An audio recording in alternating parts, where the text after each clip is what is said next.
Isang nationwide campaign ang inilunsad ng SM Supermalls katuwang ang DENR para protektahan ang 6 na critically endangered species na nanganganib na tuluyang mawala sa ating kalikasan sa pamamagitan ng mga wildlife icons na ipinakita ng mga kabataang Earth Warrior.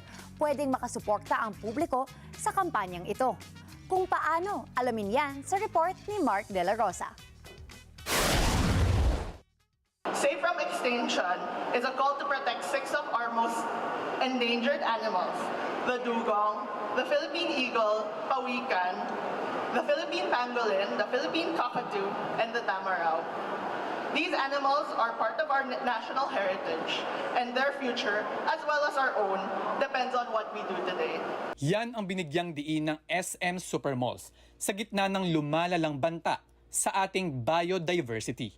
At kasabay ng Endangered Species Day, isang nationwide campaign ang inulunsad ng SM Supermalls katuwang ang Department of Environment and Natural Resources na layuning iligtas at protektahan ang 6 na critically endangered species na nanganganib ng tuluyang mawala sa ating kalikasan. Our species are being pushed to the brink by illegal hunting, wildlife trafficking, pollution, and the growing impacts of climate change.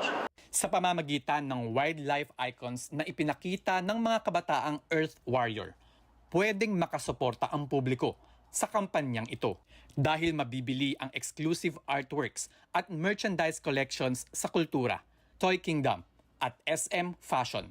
Ang malilikom na kita ay direktang ipagkakaloob sa 6 na conservation partners ng SM Supermalls at DENR. The Forest Foundation of the Philippines, the Philippine Eagle Foundation, the Tatala Foundation, the Worldwide Fund for Nature, the Zoological Society of London, the Daboville Foundation for the Tamarao. Ang mensahe ng kampanya ay malinaw.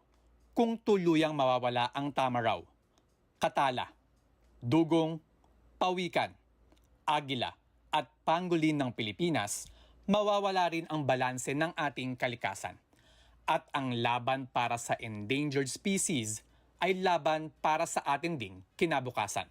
Once we lose that biodiversity, lahat po ng pinanggagalingan ng ating food security, ang ating water security, ang ating climate change, disaster resilience ay maapektuhan.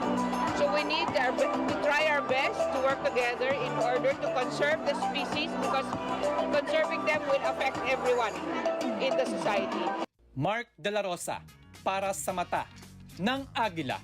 Matatag, matapang, matapat.